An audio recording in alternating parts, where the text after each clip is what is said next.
میں یہاں پہ ان فوجی بھائیوں کا شکریہ ادا کرتا ہوں، کیونکہ پیچھے والا قافلہ جو آ رہا تھا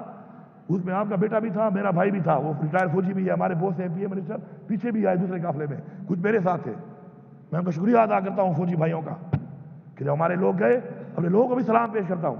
کہ انہوں نے کہا یہ فوج ہماری ہے، ٹرپ آئے ہوئے ہیں آپ کے پاس، انہوں نے پاک فوج کے نعرے مارے اور فوجیوں نے ان کو راستہ دیا۔ میں دونوں کا شکریہ ادا کرتا ہوں۔ لیکن پھر آگے جا کے پھر وہی بے غیرت، بزدل، فسطائیت والے، یہ آئی جی، یہ فیڈرل گورنمنٹ، انہوں نے پھر کیا کیا ان کے ساتھ کہ بارش کے اندر جب وہ گاڑیوں میں بیٹھے ہوئے تھے ان پہ توڑ پھوڑ کر کے حملے کر کے ان کو اتنا نقصان پہنچایا، گرفتار بھی کیا، مارا بھی اور نقصان بھی پہنچایا۔ تو اگر یہ سمجھتے ہیں کہ صرف یہی ہوں گے، فرعون بھی یہ سمجھتا تھا، وہ سمجھتا تھا یہ بات کہ میں ہی طاقتور ہوں، پھر کیا ہوا اس کا حال؟ بہت بڑی بڑی ایسی طاقتور شخصیات اس دنیا میں گزری ہیں، ان کا کیا حال ہوا ہے؟ عوام، انسانیت، جب عوام اٹھتی ہے اور انسانیت کسی میں نہیں ہوتی تو جب ان کا کوئی انجام ہوتا ہے تو اس کی مثال کئی 100 سالوں تک رہتی ہے، اور آج یہ وہی لوگ میں جو یاد کر رہا ہوں ان کی مثالیں قائم ہیں، یہ وہی مثالیں بنیں گی۔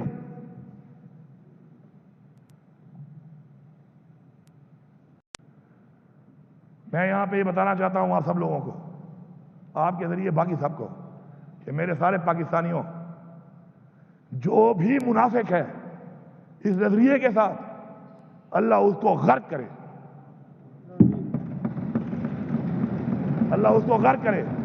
آپ ان کے دھوکے میں مت آؤ، ان کی باتوں میں مت آؤ،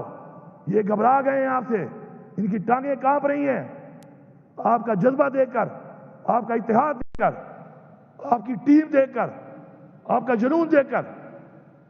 اور جو بھی ہمیں منافق ہے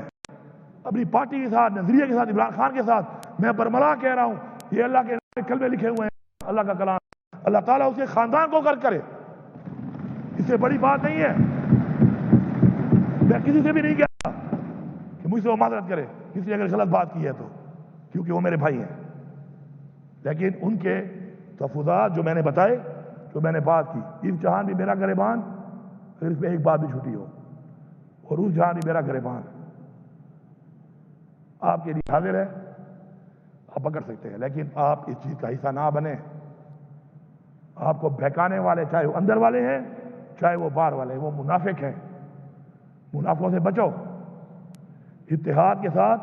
اپنے مقصد پہ، اپنے لیڈر کی آزادی کے لیے، آئین کی پاسداری کے لیے، جس لیول کی انہوں نے رکاوٹیں ڈالی ہوئی تھی نہتے لوگوں کے لیے، وہ امپاسبل تھی، لیکن اللہ کی ذات نے وہ سب پاسبل کیا، ہمیں کامیابی ہوئی ہے۔ یہ بہت بڑی کامیابی ہے ہماری کہ ہم اس جگہ پہ جا کے پہنچے، ہم نے اپنا احتجاج ریکارڈ کرایا، اس میں جس کا جتنا نقصان ہوا نقصان بھی اللہ پورا کرے گا، آگے اچھائی کا راستہ اور سب کچھ وہ بھی اللہ آگے بھی دکھائے گا، اور کامیابی بھی دے گا۔ کامیابی تب دے گا جب نیت صاف ہوگی، کامیابی تب دے گا جب مقصد کے لیے کام کریں گے، کامیابی تب دے گا جب ذات کے لیے نہیں، نظریے کے لیے ہم محنت کریں گے، ذاتی فائدے کے لیے نہیں، نظریات کے لیے اپنی یہ جنگ جو ہماری تحریک ہے اس کو جیتیں گے، اور وہ وقت دور نہیں ہے، انشاءاللہ قریب ہے۔ اب وہ کہتے ہیں نا گرتی ہوئی دیوار کو ایک دھکا ہو، ایک اور دھکا ہے، ایک اور دھکا، اور وہ دھکا بھی انشاءاللہ ہم ہی دیں گے، ہم ہی دیں گے وہ دھکا، ہم ہی دیں گے وہ دھکا۔ اور ان کو سمجھ آ گئی ہے کہ جہاں تک ہم پہنچ گئے ہیں، اس کے بعد اگلا پھر شہباز شریف کا بیڈ روم ہے۔ اگر عمران خان حکم دے دے تو اگلا اسٹیپ ان کا بیڈ روم ہے۔